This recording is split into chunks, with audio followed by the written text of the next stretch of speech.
বলে আল্লাহ তাআলার কাছে বলবো যে এই মাসে তুমি কেন করতে পারো, যখন জিজ্ঞাসা করবে ভালো কাজ, তখন আমি এখন কি বলবো? শয়তানে জানিয়েছিল না, শয়তানকে তো বন্ধ করে দিয়েছে। তাহলে আমরা আসার চেষ্টা করি, আমরা নিজেকে পরিবর্তন করার চেষ্টা করি। খুব সুন্দর একটা দিক পেয়েছি আমরা পরিবর্তন করার মতো, একটা সুন্দর মাস পেয়েছি যেটা নিজেকে গুছিয়ে নেওয়ার মতো। যারা আমরা বিড়ি খাই, গুটখা খাই, যারা আমরা নেশা করি, তারাও আমরা পরিবর্তন করতে পারবো। আমরা বুঝতে পারবো আমার অন্তরকে, যে অন্তর আমি সারাদিন রোজা রাখতে পারছি, আমি সারাদিন না খেয়ে থাকতে পারছি, তাহলে রাতটা কেন থাকতে পারবো না? তারপরে যখন আমি রাত্রেও খাবো না, দিনেও খাবো না, তখন আমি 1 মাস যখন এইভাবে কন্টিনিউ করতে থাকবো, তখন আমার অন্তর বুঝে নেবে যে এর আর প্রয়োজন নেই, এই নেশার আর প্রয়োজন নেই।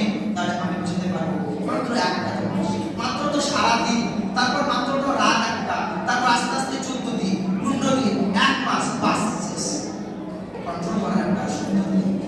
আমরা ভাবি যে আবার কখন পরিবর্তন করে একদিন লাগবে, তাই অন্তর মানে না, যেমন আমাদের মধ্যে এটা মানে না যে জান্নাত আছে না নাই, কবে জান্নাতে যাব, এই জান্নাতে যাওয়ার জন্য এটা করা যাবে না, এটা করা যাবে না, এটা হারাম, এটা হারাম, এই সমস্ত জিনিসে আমাদের মধ্যে আঘাত লাগে, মানে আমরা করতে চাই না, কবে পাবো, মানে অনেক দিনের ব্যাপার।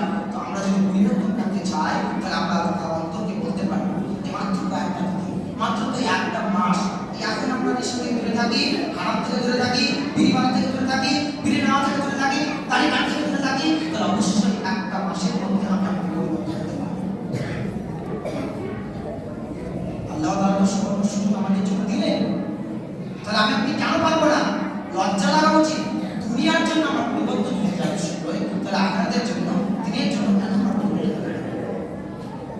এই মাসের ফজিলত আরো আল্লাহ তাআলা বাড়িয়ে দিলেন। আল্লাহ তাআলা বলছেন শাহরু রমাদান আল্লাযী উনজিলা ফীহিল কুরআন, এই রমজান মাসে আমি কোরআনকে অবতীর্ণ করে এই রমজানের ফজিলত আরো বাড়িয়ে দিতে চাই।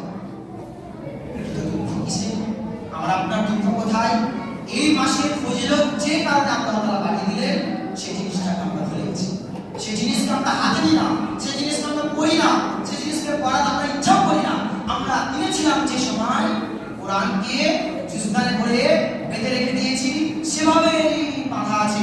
রমজান মাসে যখন পরিষ্কার করছি ঘর, তখন দেখছি সেই জুজদানের উপরে 1 ইঞ্চি ময়লা জমে গেছে। এই তো আমাদের অবস্থা, এই তো আমাদের অবস্থা। যেই জিনিসের জন্য রমজান মাসে সম্মান আরো বাড়িয়ে দেওয়া হলো, সেই জিনিসকে আমরা ভুলে গেছি। তাহলে আমরা লাঞ্ছিত, অপমানিত, অপদস্থ, মান খাবো না। আজকে তারিখ দেখে